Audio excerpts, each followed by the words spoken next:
That man works for you now, right? Who was that, Congressman? The man in that video, the one who was in the police-worn body cam footage, the one allegedly yelling "kill him" at police officers on January 6th, his name is Jared Wise. He does work for us. He works for you at the Department of Justice. He does. You're familiar with the Public Integrity section of the DOJ's Criminal Division. I think it's referred to as PIN. Is that right? Yes. Okay.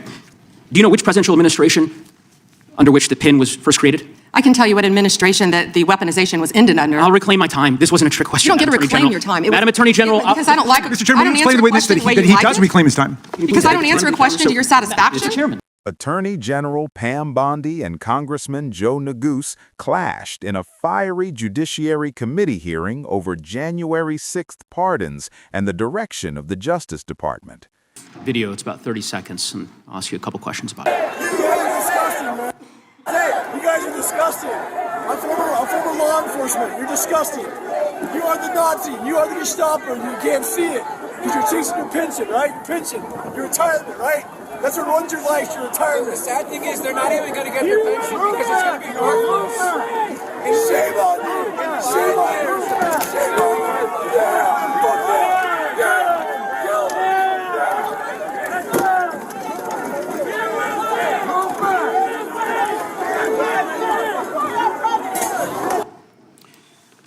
Attorney General Bondi, that man works for you now, right?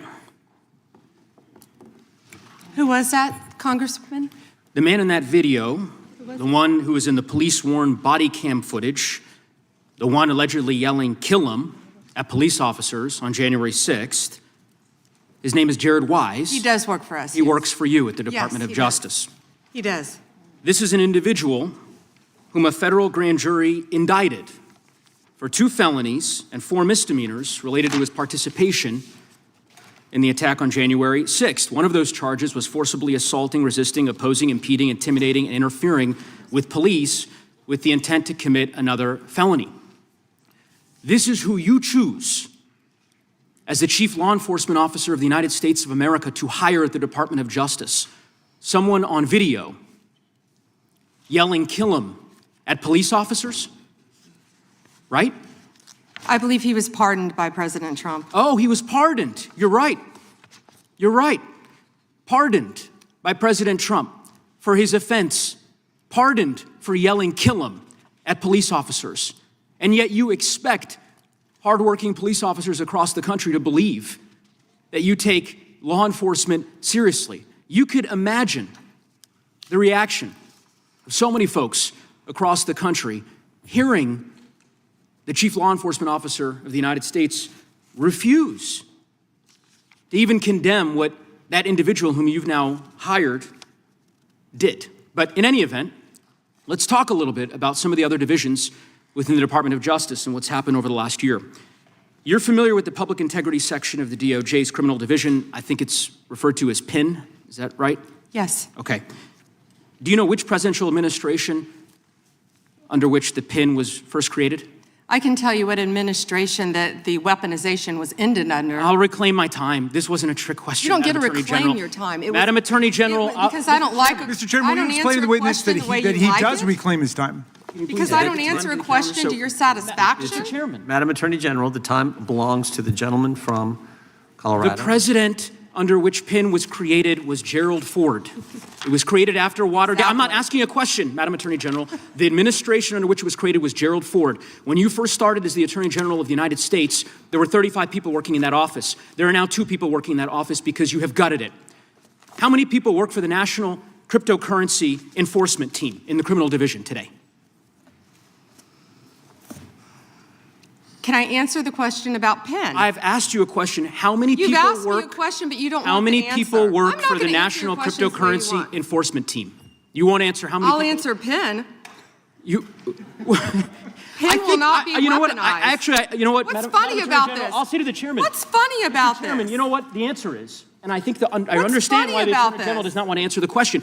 Because you eliminated the National Cryptocurrency Enforcement Team last year. So I understand why you don't want to tell the American people who works there. Yeah, I no one understand works why there you don't want to anymore, talk about Madam Mohammed Attorney Solomon General. in So, your district. In any event, who I would murdered people. Mr. Chairman, will you stop the clock so his time is not wasted by the witness? I've been very generous with allowing extra time when we have these little disputes. I understand. You got the time, Mr. Neguse. I might as well ask the chairman these questions. I'd be happy because to what, answer what some is of your fu- questions. what's profound, the questions I've Profound? asked, The crime in your I've district. asked, Mr. Chairman, are not trick questions. They're not gotcha questions. They're actually basic questions about how the Department of Justice functions and the unwillingness of this Attorney General to answer them in good faith. When a member of Congress asks how many people work at the National Cryptocurrency Enforcement Team and the Attorney General refuses to answer it, it is not a coincidence. It's because she eliminated the team. Why? Because her boss, the President of the United States, is making money hand over fist, $1.4 billion over the course of the last year through cryptocurrency holdings. I think what is happening at the Department of Justice is a disgrace, Mr. Chairman, and I would urge you to gain control of this hearing. With that, I yield back the balance of my time. Yeah. I would ask the gentleman, does he agree with the standing up of the Deputy Attorney General for dealing with fraud? That's something that's happened in this administration. First time. You talked about Penn.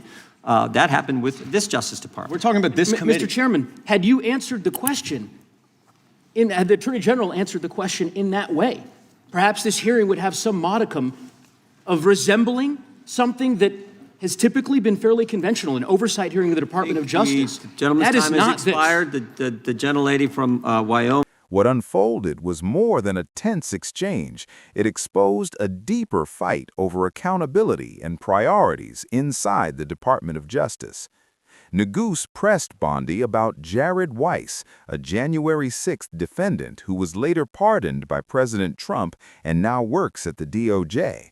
The congressman highlighted footage in which Weiss allegedly yelled threats at police officers, questioning how someone once indicted on felony charges tied to the Capitol attack could now serve inside the nation's top law enforcement agency. Bondi responded that he had been pardoned, underscoring the sweeping clemency granted to many January 6th defendants and raising broader questions about how presidential pardons intersect with public trust in federal institutions. The confrontation then shifted to oversight of DOJ divisions. Neguse accused Bondi of gutting the Public Integrity Section, created after Watergate to combat corruption, and eliminating the National Cryptocurrency Enforcement Team. His line of questioning suggested concerns about whether enforcement priorities are being reshaped as cryptocurrency grows in political and financial influence. Bondi attempted to redirect to what she described as ending weaponization within the department, but repeatedly declined to give direct staffing numbers, intensifying the exchange. At its core, the hearing highlighted a fundamental divide: whether the Justice Department is strengthening accountability or narrowing its focus in ways critics say could weaken safeguards built after past abuses of power. Smash that like and share button, subscribe for more in-depth coverage, and stay with us because this story is far from over.